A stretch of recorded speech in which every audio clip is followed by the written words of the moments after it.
There are many approaches to letting out a property, but the two most debated are long-term AST lets and short-term Airbnb holiday lets. Both strategies can be profitable and versatile, but which one is best for you?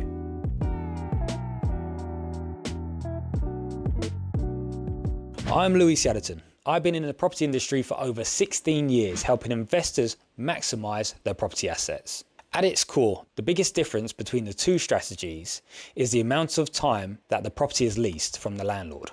AST renting lends itself to long-term renting, whereas Airbnb sees the best returns with short-term lets.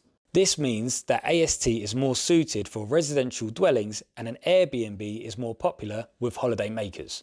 As a side note, this video will not be discussing any tax related topics. If you need more information surrounding property tax, please contact a financial advisor. Now, with that out of the way, let's get into the specifics of both strategies.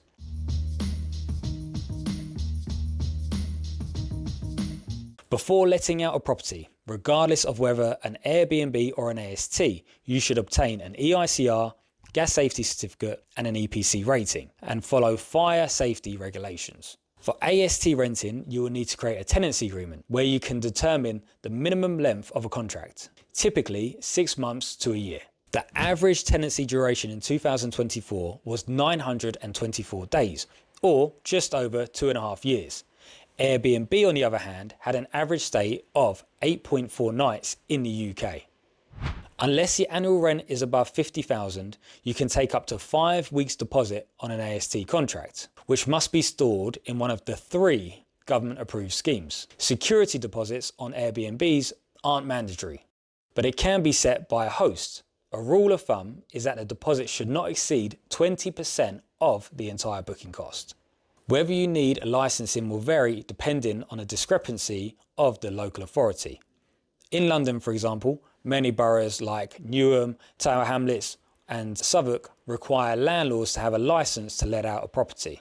As Airbnbs are considered holiday lets, they are exempt from most elective licensing schemes in a lot of the country, unless you're in London, where you need planning permission if you plan to rent out the property for more than 90 days. But if the property is being let for any duration below 90 days, there is no need to apply for a change of use.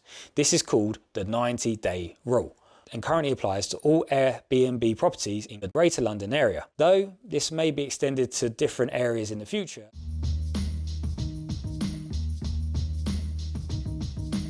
Naturally, different properties will be better suited to one strategy over the other.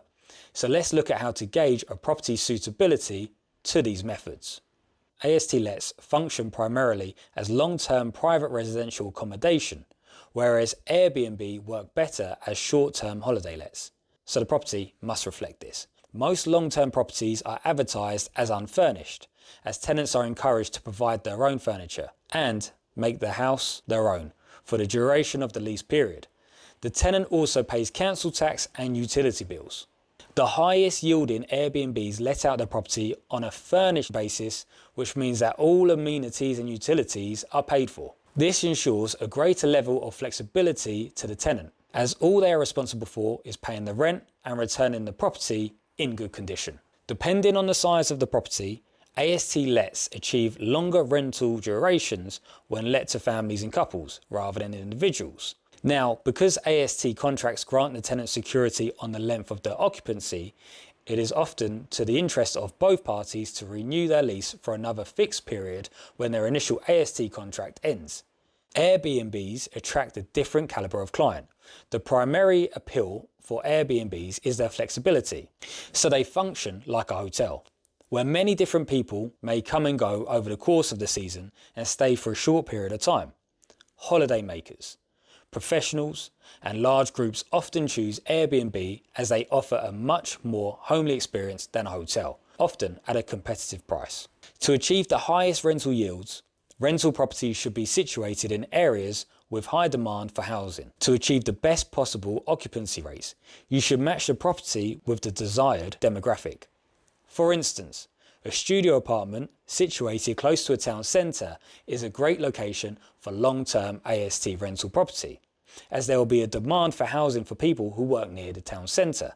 Alternatively, a 3-bedroom house near a beach would make for a good Airbnb holiday let, as families may prefer to rent out an entire house rather than individual hotel rooms. This would also assure a steady demand of tenants in the summer months. Vacancy. Due to the nature of its rental demand, it's difficult to accurately predict how a property would fare being let on an AST basis versus Airbnb. However, we can look at the way each method earns and compare how they would earn. A lot of Airbnb properties are seasonal holiday lets, meaning they are only occupied for a portion of the year instead of all year round. Let's take the example of a 1-bedroom apartment in Brighton and Hove. If you were to rent it privately on a long-term AST basis, you could earn between £1,100 and £1,400 per month, or £36 to £46 per night. Whereas if you were to rent out through Airbnb, you could earn £90 to £130 per night, or £2,700 to £3,900. Now, it may look like Airbnb is the easy choice for investors. However, you must also consider 2 main factors. 1, Airbnb properties are bills included, furnished and comes with amenities. And 2, Airbnbs are short-term holiday lets, and so the occupancy rate is subject to seasonal demand.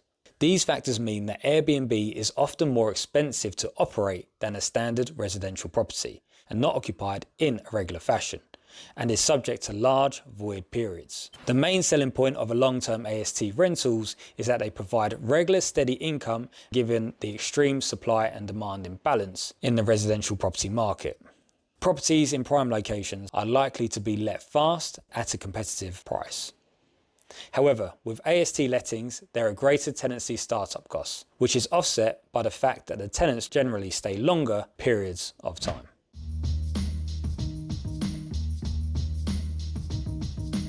With many changes on the horizon, many investors are looking forward to the most future-proof investment strategies. Labour's Renters' Rights Bill sets out to make a series of changes to the rental sector, which will affect how properties are advertised and managed. One of the most impactful inclusions of the bill is the scrapping of AST contracts, which will be replaced by periodic assured tenancies, which have no fixed term, meaning a tenant can give notice at any time and do not have to stay a minimum duration of time. Many landlords are apprehensive about the future of the PRS, making Airbnb look like the more attractive solution.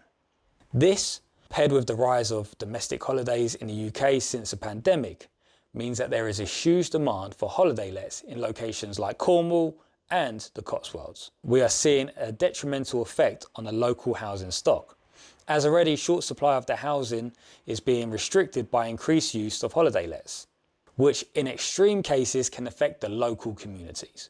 So are Labour looking to target short-term lets next? Well, the Labour Housing Minister, Matthew Pennycook, revealed that the Labour government is considering a tighter clampdown for short lets. However, with no legislation or official statements in place, the future for the short-term let market is uncertain. Changes which may come to the sector are extension of the 90-day rule to more areas in the country, greater power to the local authorities to reject short-term holiday lets, seeking planning permission or licensing for short-term use.